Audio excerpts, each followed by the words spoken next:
And the next thing is to be confident and speak with clarity.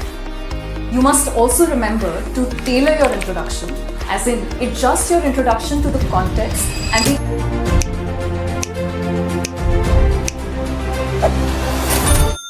I know I don't need to tell you why you need to be creative with your introduction. I mean, who doesn't want to stand out and be memorable, right? But don't worry, I won't make you work too hard to stand out and be creative. Well, let's just consider some interesting options to get creative with your introductions. Let me just give you a few simple approaches that you can use. Let's consider first up some options to be creative in the professional space. Now, the first approach that I'm talking about is called the storyteller's approach. In this approach, you simply tell a creative and interesting story around your background and achievements. So, for example, consider this introduction. Hi, my name is Alia, and my journey with marketing began when I launched a successful social media campaign for a small startup. In just 3 months, the campaign went viral and tripled the company's revenue, and I bring the same innovative spirit to your company as well. The next approach is called the value proposition approach, wherein you focus on the value you bring to the table. I want you to consider this example. Hi, my name is Tanya, and I'm a software engineer who loves creating user-friendly mobile applications.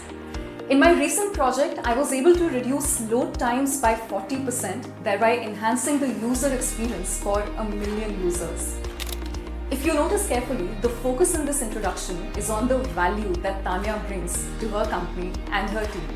Interesting, right? The next approach is called the passionate professional approach, wherein you show your passion and enthusiasm for your profession. Now consider this introduction. Hi, my name is Arya, and I'm a data analyst at ABC Company. I love turning complex data sets into actionable insights. It's like solving a new puzzle each and every day. Now here, we for sure know that Arya would make for a great data analyst, don't we? Our next approach is equally interesting. It's called the problem solver approach, wherein you highlight a significant problem that you've solved. So for example, hi, my name is Neena, and at my last company, I led a team that successfully resolved a major bottleneck in our supply chain, which reduced delivery times by 25%. I'm excited to bring my problem-solving skills to this new role as well. So we now know that we need a problem solver like Neena in our team, and we are sure to achieve success, right? And the last approach in a professional setting is called the visionary approach, and if you ask me, it's also my favorite. Now here, you simply share your vision for the future and how you plan to achieve it. Now consider this introduction. Hi, my name is Simran, and I'm a project manager. And as a project manager, I seek to revolutionize our project management processes. I believe in leveraging agile methodologies to boost team productivity and drive project success. This surely sounds more interesting than your usual introduction, right? So you could consider any of these styles in a professional setting. Now let's consider some options for personal settings. The first approach that you can use here is called the hobbyist approach, wherein you get to share your hobbies and interests. So for example, consider this introduction.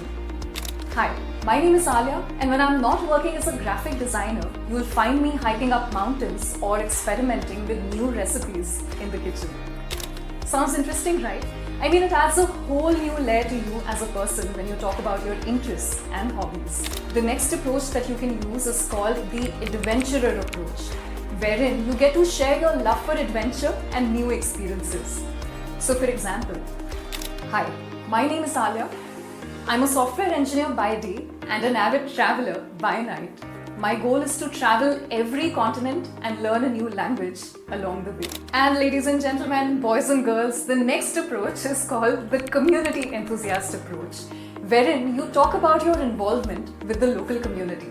So for example, hi, my name is Ria, and besides my role as a marketing manager, I volunteer at the local animal shelter and organize community cleanup events.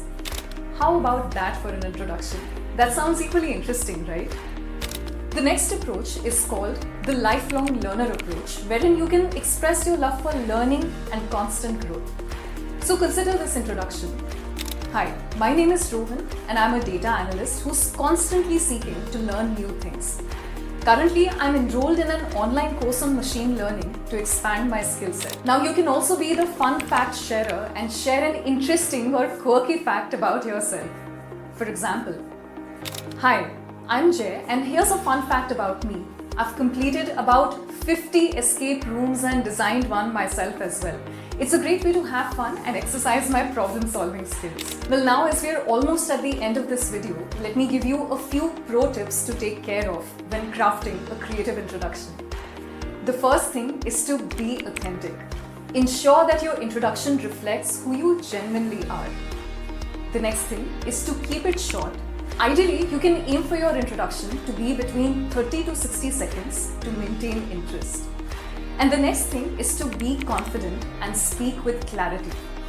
You must also remember to tailor your introduction, as in adjust your introduction to the context and the audience that you're engaging with. The last thing is to include a call to action, as in end with something that invites further conversation, like perhaps a question or maybe a statement about looking forward to working together. I hope you're excited to use these creative approaches to make your self-introduction stand out. I know you also want to know how you can perfect asking others for their introduction. So let's build our skills doing just that, shall we?